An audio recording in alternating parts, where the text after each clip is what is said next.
Welcome to Performance Car Lounge, where each week we speak with enthusiasts selling their beloved performance cars. This week, we speak with the owner of a fascinating Ferrari Testarossa. Today, we're very lucky to have the owner of one of the most influential cars of my childhood. This car appeared on my bedroom wall as a poster, as I'm sure it has many other people. It was driven by Sonny and Rico in Miami Vice. And it also was in one of my favorite computer games as a kid, Outrun, which was one of the state-of-the-art computer games in the late 80s. And it was owned by many celebrities, which we can talk about a bit later. But the car we are discussing today, that is for sale, is none other than the Ferrari Testarossa. And today we're talking to the current owner of the car, Max. Thank you for joining us today. Thank you, Stuart. Pleasure to be with you. So can you tell us a little bit about the car and how you came to be the owner of it? I understand that you're only the second owner that this car has had. Yeah, I believe so. I came across the car back in, I think, towards the end of 2005, 2006, and was like you, immediately taken by it. I think the strakes, the horizontal strakes on the side of the car are absolutely eye-catching, and that's what drew my attention to the car initially, of course. And then I started to explore and inform myself more about it because I wasn't familiar with it. I wasn't. I was a different generation to you, Stuart. You're at the advantage of being younger and taking more in. But I certainly took a strong interest in the car. It's got an interesting history, but not surprising actually. It was purchased in Europe by a very well-known transport operator who had business dealings there and decided, by the name of Frank Main from the Main Nicholas organization, and I think we're pretty much familiar with their diverse transport and aligned businesses. So he obviously was taken by the car, bought it new there, drove it for just approximately 2,000 kilometers and decided he'd very much like to bring it back to Australia. So in order to do that at the time, and in his situation, it was convenient and affordable for him to have it taken back to the factory for a full right-hand drive conversion. So back to Maranello. Yeah. That has to be a money is no object exercise. It certainly was, because it's not a matter of a nip and a tuck. It's some complete new features, like the bonnet, for instance. Just if you look at a Ferrari bonnet, where the windscreen wipers come in, there's a nick, if you like, on one side of the bonnet, at the top of the bonnet, for the arm to rest in. And to change the windscreen wipers over for right-hand drive for Australian requirements, you would have to The mirror image. cut out the other side, Yes. and patch up this one. Well, it's impossible, virtually impossible to do. Because is that carbon fiber, Max? Is that? Well, it's actually an aluminium bonnet, but Right. it's been folded over, it's seamed, and any attempt to do it would just create more problems. And it's very difficult to work aluminium because you'll get a lot of expansion if you try to do it. So it resulted in a new bonnet for right-hand drive cars. Also, the seating required a driver's seat on the left-hand side. They left the right-hand side seat there, but sorry, they left the left-hand side seat there, the passenger side, and put in the right-hand side, which had all the electronics, so that you could, of course, adjust the seat. There's also a bolster, which is quite extraordinary. I didn't realize this till some time after, when I had the car, that it can adjust the height underneath your thighs. So it's very much an armchair type of seating arrangement. There's no hard bucket seats or anything like that. It was a very soft ride. It's actually a quite comfortable car in many respects Mm. compared to the car that it replaces, because it's got plenty of, it's a bit bigger than the car that it replaced. Berlinetta Boxer. Yeah. Yes, and it's got plenty of room for luggage. And you mentioned the strakes earlier. So for me, that's one of the most iconic features of the car. And at the time, I believe they were a little bit controversial. Some people were referring to them as cheese graters or egg cutters or something Exactly. Yeah. Yeah. like I that. remember growing up, actually, we had one of those at home. You get a hard-boiled egg, peel it, of course, and you put it in, and then you just bring down this little lever that had half a dozen or more fine wires, and it would just cut it. Here is an enlarged version, of course, of the so-called strakes. Beautiful publication, of course, put out with the exploded views of the Because motor and the car itself, and even taking. You see, this is where they even took those strakes from round the side to the rear and continued with these horizontal. They're anodized aluminium uh, uh, plates across the back here that just continues the continuity of the design. It's And really is quite. that why it doesn't have a rear wing, Max? A lot of supercars and performance Yeah, cars have rear wings, but this is yeah. one of the few that doesn't. That doesn't actually work as a rear wing, and it didn't need any spoilers, front or rear, simply because the coefficiency of it was better than the Countach. It's I, immediate. I have read that the coefficient of drag for this car is 0.36, which That's right, and is the quite Countach I think was about 4.2 or something like that. 0.42. Yeah, you're spot Yeah, on. Yeah. not a huge difference, but all the difference when you're marketing these things. Uh, Exactly. and of course, the Leonardo Fioravanti, Leonardo Fioravanti was very much behind the design of this car, and he was quite experienced in aerodynamics, so that it had a lot to do with it. So he But was you're at quite the right. Pininfarina design team. Is that correct? Yeah. Yeah. That's it. But you're quite right about these strakes. They were controversial initially because before they applied them, there was a rather large opening, and that contravened a lot of design requirements in several countries, several world countries. So it became just a natural type of addition, if you like. But if we discuss the Berlinetta, the pre-Testarossa vehicle, that had a radiator at the front, and all the piping ran underneath the cabin to the mid-mounted rear engine, and it caused a lot of heating within the cabin itself.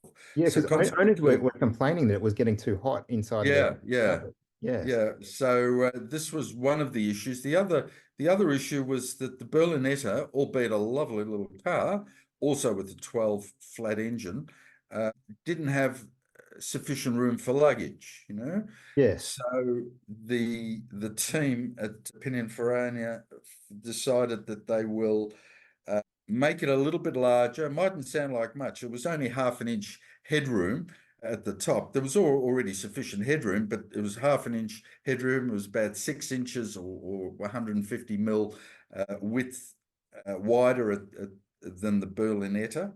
And the beauty about design, as opposed to styling, is that they moved or totally removed the front mounted radiator and had two smaller ones virtually in front of the rear wheels at the back. And they faced in at a bit of an angle so that the air that passed through the strakes would immediately cool the water through the radiators and immediately cool the motor. And the other nice feature or functional feature was any heat was dissipated directly out the back of the car, either through the top, which had vents at the top deck, or through those strakes or the aluminium strips at the back. The difference being that a front-mounted engine would get very hot in its cavity, and all the air that was being passed through the radiator would, of course, be blocked up against the firewall behind the engine, Yes. and it's difficult for it to escape, and that in itself created more heat And it's within the also contributed to the iconic shape of the car, yeah, whereby it's yeah, wider at the rear than it is at the front, yeah, and you've really got that wedge shape as well, with no yeah, radiators at the front there. yeah. I think one of the things that one of the major things that appeals to me about the Testarossa is the fact that this design brought on a lovely the design for reinventing the location of the radiators and to alleviate the problem of heating the cabin, and also creating a little bit more space front and even behind the seats, all culminated with moving the radiators, two smaller ones, one on each side. And it created a very functional aspect of cooling the car down, both the motor and the cabin. And it is, as you know, it's a very high performance motor. It's just a tad under 5 litre, beautifully proportioned. And speaking of proportions, it by having it mid-mounted like that, it created about 40% front weight distribution, 60 at the back, and that gave it much better road holding and cornering facilities. It is, of course, low to the ground, and it just performs superbly. And what's that? So speaking of the motor, it's a 4.9 liter 4.9, yeah, flat 12. What yeah. what is that like to drive? How does what's its power band like? What's the experience like driving a car powered like that? Yeah. I have to take a breath when I answer a question like that. Yeah. I, I'll just preface it by saying, over the years, look, I'm not an investor. Many years ago, in fact, when I was 19, I bought a second car. My first was an FJ Holden, not unlike my father's first car. And then I bought a Jag XK 140. And when I realized I had two cars, it over a period of time became three, four, five, a dozen, 2 dozen, to the point where uh, I've been renting lots of garages in the area to house You're a the man after cars. my own heart, Max. I have a similar problem, but not to the same extent I as you, think a lot of unfortunately. collectors I'd love to do. have the I problem. had no idea that I was collecting, to tell you the truth, until my Yeah. wife told me on a regular basis. But to get into one car and then another and experience the differences is really quite phenomenal, particularly with the Testarossa, and I would say even with all, if not most, Ferraris. There's something about a Ferrari that I think one needs to drive at some stage if they're interested in motoring and handling a car. Then I think the experience of driving a Ferrari, either if you've got a good friend that has one that'll let you drive it, or if you can hire one Buy for a them these days. weekend, Yeah. hire one for a weekend, it's just phenomenal. The thing I realized, look, Stuart, I've had this car for 18 years. It had just a bit over 20,000 kilometers, uh, which is very consistent with most Ferraris. They're not everyday drives. They can be. A lot of them today can be, but generally they're just occasional drives. I And note that this car only has less than 24,000 kilometers on the odometer. And that's so right. that averages out at about 6,600 kilometers per year since it's Yeah, built. yeah. In the 18 years that I've had it, because I do rotate all my cars, I do drive them. They're just not on display all the time. I do drive them mostly to my mechanic for a service every year, irrespective of how many or how little kilometers I've done in them. So they get a full service and a check over and an oil change. And I get the pleasure of driving it, albeit for a short while and a short time. I've just not had that much time to spend with the cars. But to answer your question directly, driving the Ferrari is really quite phenomenal. And the reason is that all the Ferraris have been derived from the racetrack. So really, this is very, very much, to use a cliche, a wolf in sheep's clothing, but it's more than that. It's a racing car. It is, there's no question about it. It's a racing car with a lovely street sensible body on it. And it affords all the comforts. It's fully upholstered in leather. It's got plush carpets. I'll, I'll, sh- I'll share The the photos on the yeah, performancecarlounge.com.au website, but this car is just in immaculate condition. You can tell that this has been loved by both owners throughout its life and well taken care of. It's a stunning car to look at. It's very striking and the interior is just beautiful. well, thank you, Stuart. And I've certainly, I believe, have carried on uh, Frank Main's appreciation of the car, and to keep it in this condition, it's just, well, I've attempted over my lifetime and over the lifetime of all the cars that I've had and got to retain and maintain the best possible condition of them. It's just an enormous respect. I think it's a respect for the designers, for the engineers, for everything that's gone into it. It gives me an enormous amount of pride to know that this car, or any of the other cars that I've got, have been meticulously thought out and put together. They're not just one of several million. They're just cars that have been limited edition to a large degree compared to today's market or manufacturing. And times are very different today, I think, as well. It's almost a responsibility, isn't it, that Yeah, you're a caretaker of the car while it's in your ownership, and I'm sure that yeah. the person who is the next owner of this car will hold the same view that they have a responsibility to keep it in top condition and just something that Ferrari lovers can be proud of. Yeah, that's a true consideration, and the next owner would have to. I would have to see that aspect of him or her before I'd sell it, because for me to pass a car like this on, I don't want to see it thrashed around a track or anything like that. It's not the car for that. It's one to be driven, enjoyed, looked after, basically.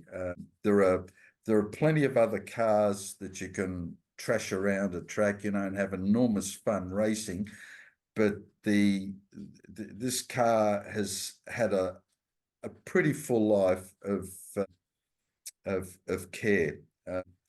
I guess I'm still trying to answer your question. I'm sorry it's taken so long. To get into this car, you really do feel an enormous amount of It would be an event every time you drive it. It would be an absolute event, I'm sure. yeah, it's got an enormous amount of power. This is the thing. In fact, I have to really, really be conscious of when I drive it. It's difficult. I must admit, we live in the inner suburbs here, and it's very difficult to get anywhere and to even get out of third gear. It's got 5 gears. Yes. They were all supplied as manual No. gearboxes. Open gated, beautiful open gated gearboxes. It is, yeah, it is. But it's difficult for me to going from here to any of the other suburbs and try and get out of third gear, because you've inevitably got traffic lights, and you've got other cars, and you just can't go through them. You've got to get onto the open road, and that's where it unleashes itself. Yes. It's unbelievable, the power. And let's face it, Enzo, he started his motoring life with Alfa Romeos as a team manager there. He knew cars back to front, inside out, needless to say. And after the war, when he started off Ferraris under his own name, of course, he put all the technology, all the experience into these cars. He did have some different bodybuilders for the different model cars that he had. Without doubt, Pininfarina have been the most used by Ferrari. In fact, they became sort of partners. Pininfarina himself was, I think, vice president, and his son was on the board of directors as well. There's a photograph I've got back here, actually, which is a signed photograph of Sergio. His father, Battista, Wow. started the company, but that's Sergio there. And of course, he was running the company at the time when the Testarossa was being introduced and produced. But it's an interesting, that company is interesting in itself, if I may just slightly divert for a Yes. moment. They were bodybuilders before the war, but during the war, the Allies destroyed, they bombed rather heavily the factory and completely destroyed it. It was near Turin.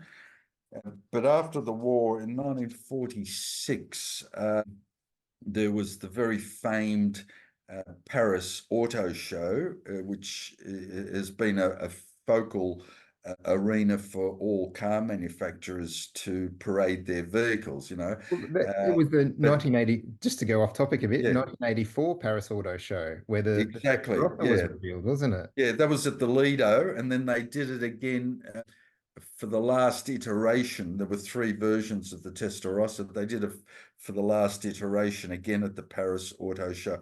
But Pininfarina, being an Italian firm, were not invited. It was, I think, a post-war thing. They weren't invited to it for whatever reason.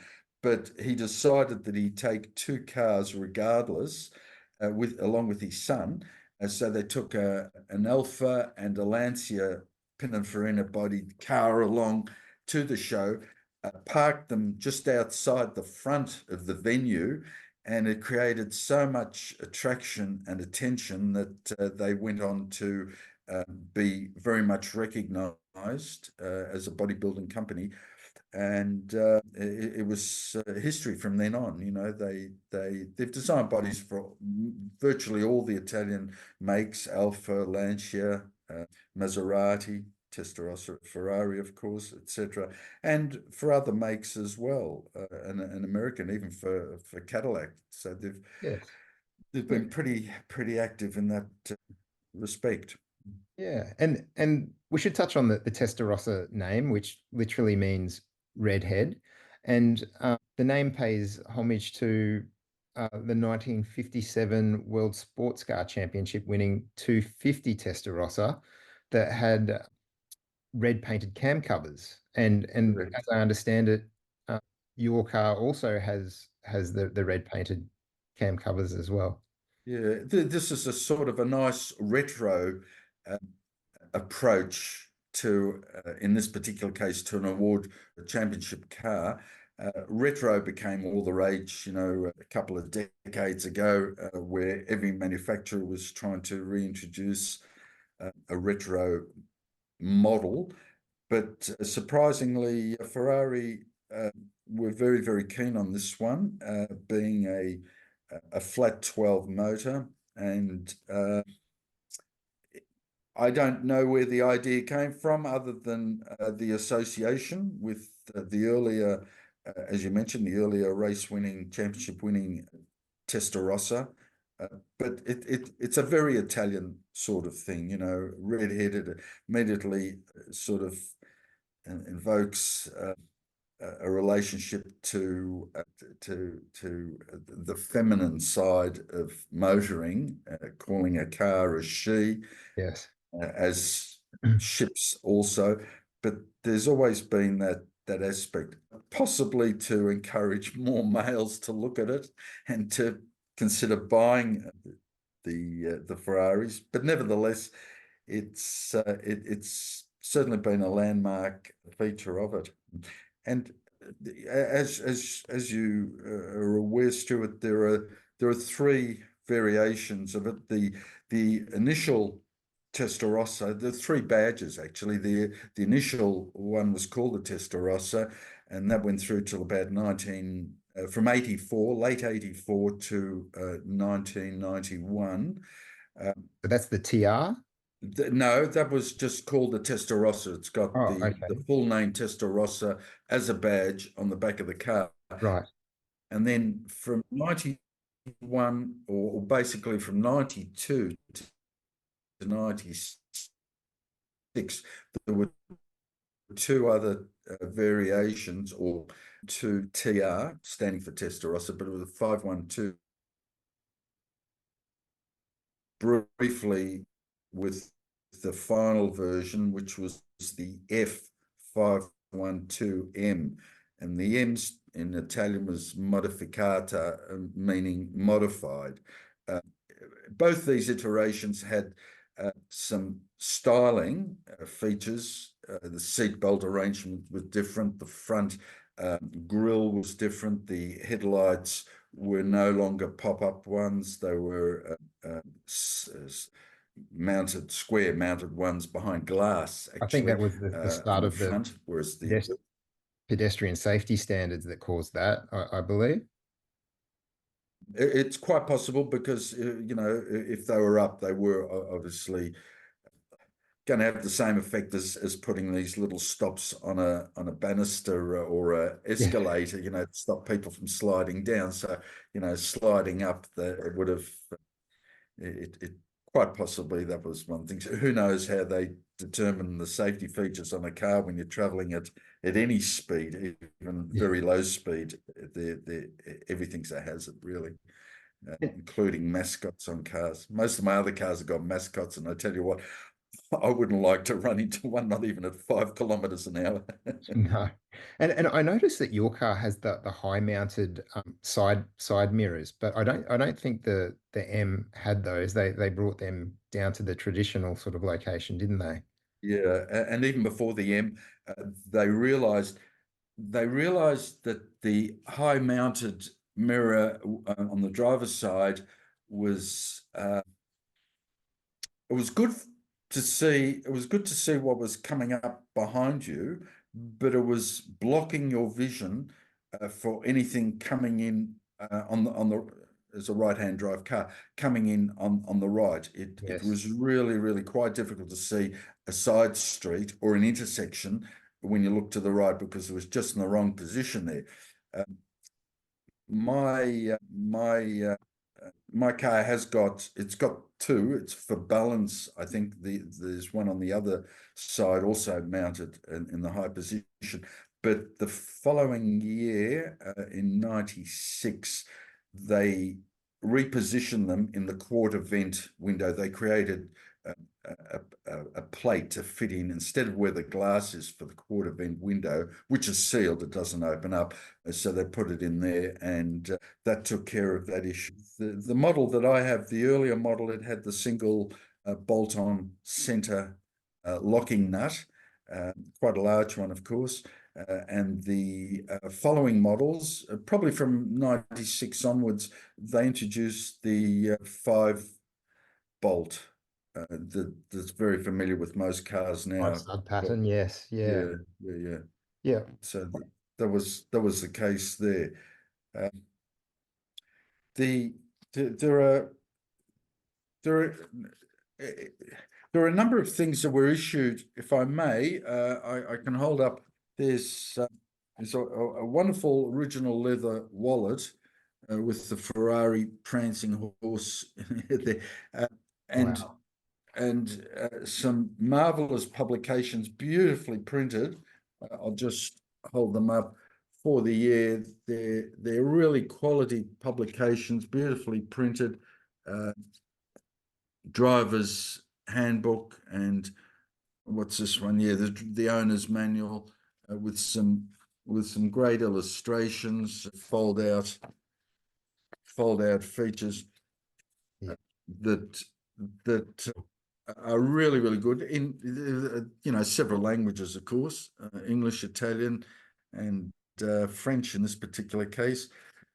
And there were a number of, the car basically came with everything, the air conditioning, the retractable seat belts, the really, really plush carpet. And that's something else that had to be totally replaced with the factory issued original carpet when it went back for conversion because of the pedals, the pedal arrangement, and also under the front there's some things at the front bonnet. It just blows my mind that the previous owner would spend that much money on getting the conversion so perfect. I would have thought it would have been more cost effective to just sell the car and buy a right-hand drive version. Yeah, well, maybe, but maybe for some reason a right-hand drive the production run might have already ceased at that stage. They made very few, and they were mostly exported to the UK.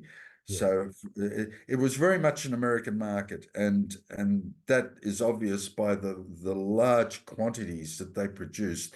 There were just over 7,000 Testarossas, the first iteration produced, and then a couple of thousand of the 512 TR and the 512M, with just a handful of that final one.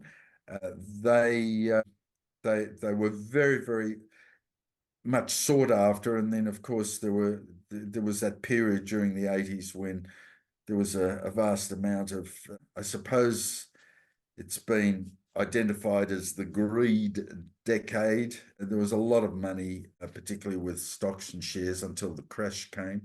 And I think every large stockholder and broker and investor had a Ferrari of some sort in their There were a lot driveway. of celebrities back in the day who owned Yeah, them. Elton John had one, I believe.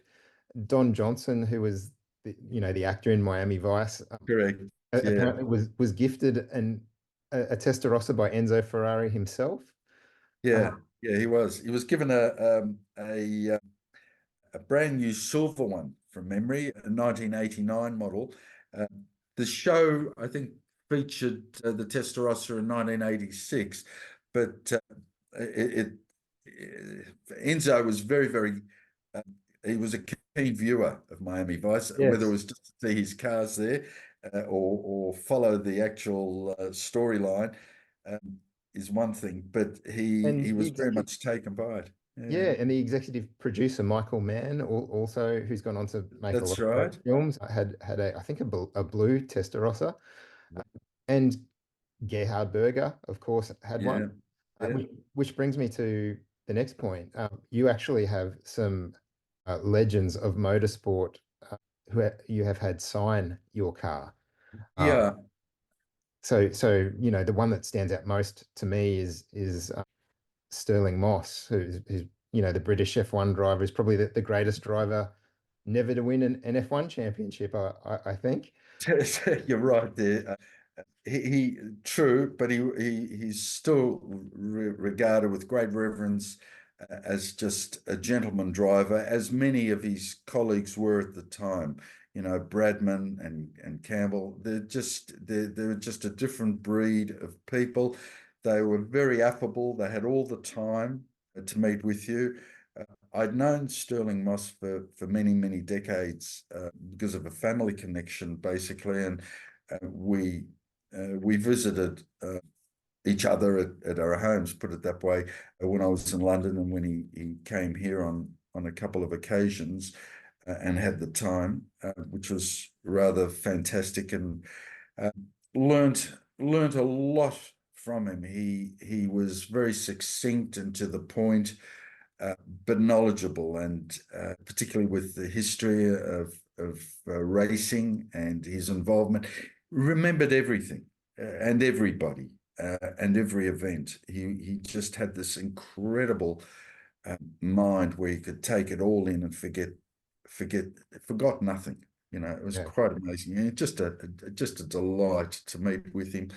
Vern Schuppan was another He's Australian. person. Yeah. Yeah, Vern lives in Adelaide, and of course he was a Le Mans winner along with He his won it in colleague. a Porsche 956. Yeah. And Tim Schenken, who's again just a lovely gentleman, seen quite regularly. Tim comes along for cars and coffee that we have down here on a monthly basis with the Maserati Owners Club of Australia, of course. And He's Tim, another yeah, Australian. He F1 driver, drove in yeah, he was 86 Grand Prix. actually, yeah, Tim's one of those quiet achievers. He has achieved so much in motor racing and motorsport, more recently and for quite some time as an announcer at motor racing events throughout Australia and invited overseas. Uh, and he was our guest speaker last year at a function that we had with the Maserati Owners Club. But Tim has that unique distinction, amongst other things, of having been invited by Ferrari to drive for the team as an Australian, and he's the Wow. only one at that stage. At that stage, he was the first and the only one to have been invited to do that. And then, of course, there was Colin Bond, and Colin's well known to many Australians as well. Again, a lovely gentleman. He But won I think, first driving a Monaro, Holden Monaro. yeah, yes. I think what gives me so much pleasure and warmth and joy in owning these sort of cars is that over the years I've been fortunate enough to be in the presence of these people, meeting them at various locations or other places at functions, and engaging in conversation with them. And there's just so much that one learns from them and their appreciation. Yes. So I guess it's time to talk about why you're selling and the price you're selling for. So why are we letting go of the car, Max? Photograph here, because with the Testarossa, there was also a set of Shidoni suitcases that were available as a optional extra, and you sort of wonder, where the heck do you fit them in? Well, they have been specifically designed. They did these sets just for I think they did it for the Mondial and one or two other models since, but specifically for the Testarossa at the time, they were all branded with the Testarossa name, and they fit in very, very neatly into the front bonnet, under the front bonnet of the car, and also just behind the passenger, the seating at the back. A couple of these cases are very thin. In fact, I think it might just be the one that fits in behind. It's about 4 or 5 inches, maybe 100 mil or so width, but It's a really bespoke for the car, leather craftsman. they were, yeah. So you can fit your toothbrush into that one, a couple of shoe brushes into the front ones here, a suit into the others, and they all fit in very, very comfortably and snugly under the front bonnet. So there is room. There is room for luggage. So if you want to get away for that weekend, it's all possible. Yeah. So Wow. So this is truly a very special car, and you're selling it now because you're downsizing your fleet. I have been downsizing for the past couple of years, and I've let I've let some really, really nice cars go. An E-Type that I had for 38 years, a Mark IV Jaguar as well, a 3.5 litre Mark IV from 1948, a beautiful original. None of these cars were modified. They were all totally original. They generally had all the uh, extras. And if they didn't, that's the one thing that I did contribute to them. To make sure that they had the Brooklyn windows as well for racing, etc. But just having the these cars was just a lovely experience. They just evoke a lot of history. And there was a Porsche as well, an 86 wide-bodied Cabriolet 911 Porsche 3.2, Mercedes 560 SL, lovely. All, I must say, all with very low mileage, for the same reason as this car. I did buy them a long time ago. Generally, they were one-owner cars. And I've still got quite a number that are going to come up for sale. I've got a Maserati Merak, again, a very limited number, production only about 600, original right-hand drive car, delivered new to Australia, directly from the factory, of course. One owner, stayed in the family for a long time. I purchased that about the same time as the Testarossa. It's half the motor. It's it's a V6. The Testarossa is a flat 12, but it's a 3 litre V6. Quite a simple, spritey, easy car to drive. But I do I do try to encourage any potential buyers to present themselves, at least if it's at all possible, with the same interest and commitment that I have Yes. for Well, the I mean, cars.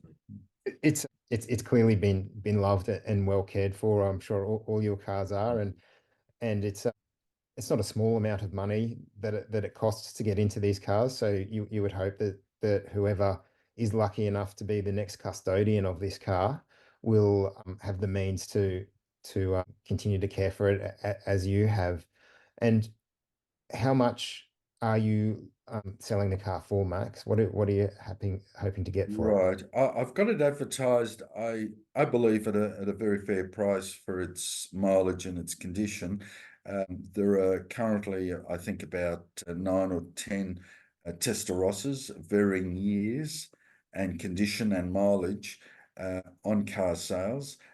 I've got it's about fourth down the list in terms of price. It's around about the 438 mark, I think, from memory. 438 thou, of course. And the look, the important thing is to actually look at these cars very closely, have a look at their history, their provenance, the condition.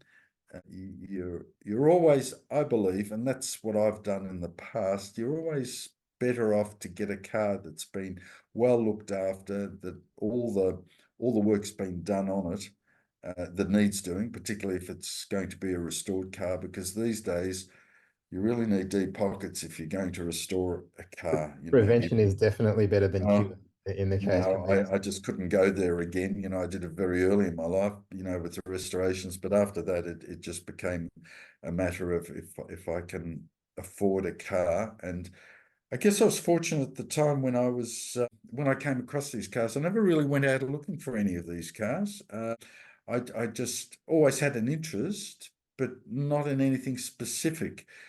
Even today, I've got an interest. There's an Aston Martin Vanquish that appeals to me. There are a couple of other cars that appeal to me, but Sure what your wife is going to say about that, Max. yeah, well, she's in the other room, can't hear this conversation, so we'll see. We'll see.